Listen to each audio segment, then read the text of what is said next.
Hello everyone, so অনেক দিন পর একটা শর্ট ব্লগ নিয়ে আবার চলে এসেছি। তো দুর্গাপুজো কিন্তু চলেই এসেছে, আজ হচ্ছে পঞ্চমী। তো আজকে আমার যেহেতু অফ ছিল, তো সেই জন্য ভাবলাম যে আজকে বেরিয়ে পড়ি পঞ্চমীটা দেখার জন্য, এনজয় করার জন্য।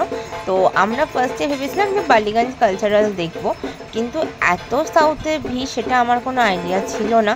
মানে আজকে দেখে মনেই হচ্ছে না যে আজকে পঞ্চমী, মানে ভিড়টা জাস্ট অন্য লেভেলের হয়েছে। এটা হচ্ছে বালিগঞ্জ কালচারালের ঠিক এন্ট্রান্সটা, এটা একটা অ্যাডভার্টাইজমেন্ট দিয়ে করেছে। এখনও তো অনেক কিছু বাকি আছে, চলো তোমরাও একসাথে দেখতে থাকো। আস্তে আস্তে আমরা এই ভিড় ঠেলেই এগিয়েছি, দেখতে পাচ্ছি যে তোমরা প্রচণ্ড পরিমাণে ভিড় ছিল, আমাদের লাইনে কিছুক্ষণ দাঁড়াতেও হয়েছে। বাট আমার বক্তব্য, পঞ্চমীতেই এত ভিড় হলে লোকে অষ্টমী নবমীতে কী করবে?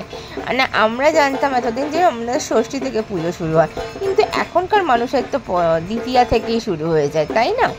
তো এটা হচ্ছে প্যান্ডেলটা করেছে, যেটা এবছর 75তম, সেই জন্য। আর খুবই সুন্দর করেছে, যারা এখনও যাওনি অবশ্যই গিয়ে দেখো। আমি জানি না যে ভিডিওতে কতটা আমি তুলে ধরতে পেরেছি, যেটুকু পেরেছি সেইটুকুই তোমাদেরকে আমি দেখাতে পারছি। বাট নিজের চোখে না দেখলে এটার যে কি লেভেলের সুন্দর করেছে সেটার কোনো আইডিয়া তোমরা পাবে না। তো এটা ভীষণ সুন্দর লাইটিংগুলো লাগছিল, দেখতেই পাবে। যেটাকে প্রথা বলে এটার থিমটা আছে, এটা আস্তে আস্তে তোমরা দেখতে পাবে।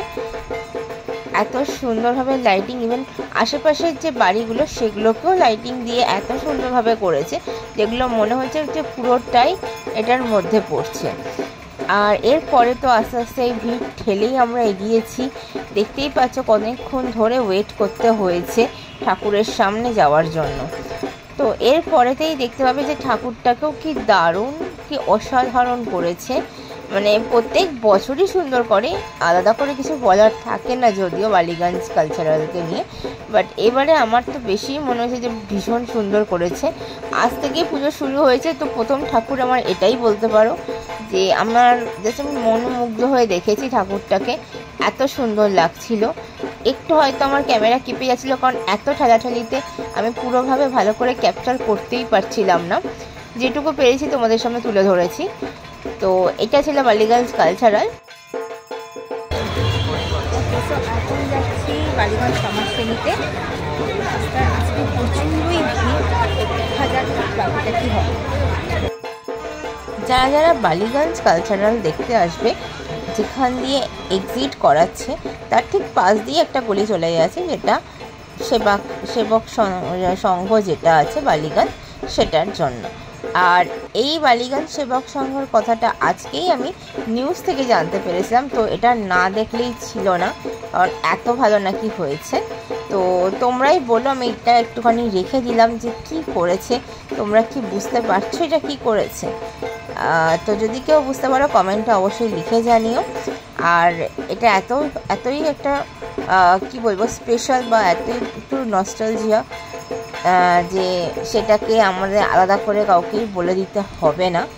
তো জাস্ট তোমরাকে এটাই বলবো যে এটাকেও আমি জাস্ট দেখেছি যে এত সুন্দরভাবে তুলে ধরেছে এনারা, যে খুবই ভালো লেগেছে আমার। তো আজকে এই দুটোই আমি দেখেছি। এছাড়া অনেক রাস্তায় যেতে যেতে অনেক ছোটো ছোটো প্যান্ডেল করেছে, যেগুলো হয়তো অত নামও করতে পারে না, কিন্তু তাদের প্রতিমা এত সুন্দর বানিয়েছে যে কিছু বলার থাকে না। তো সেরকমও প্রচুর প্যান্ডেল আমরা দেখেছি, কিন্তু এত ভিড় ঠেলার পরেও আমরা প্রায় 2.5 ঘন্টা এই দুটো প্যান্ডেলেই কাটাতে হয়েছে, এত ভিড় ছিল বলে। এইটা দেখার পরেতে আস্তে আস্তে বাড়ির জন্য এবার রওনা দেওয়া হবে। তো দেখতেই পাচ্ছ ভীষণ সুন্দর প্রতিমা, তো খুবই সুন্দর করেছে, মানে খুব মিষ্টি একটা ঠাকুরের মুখটা ছিল।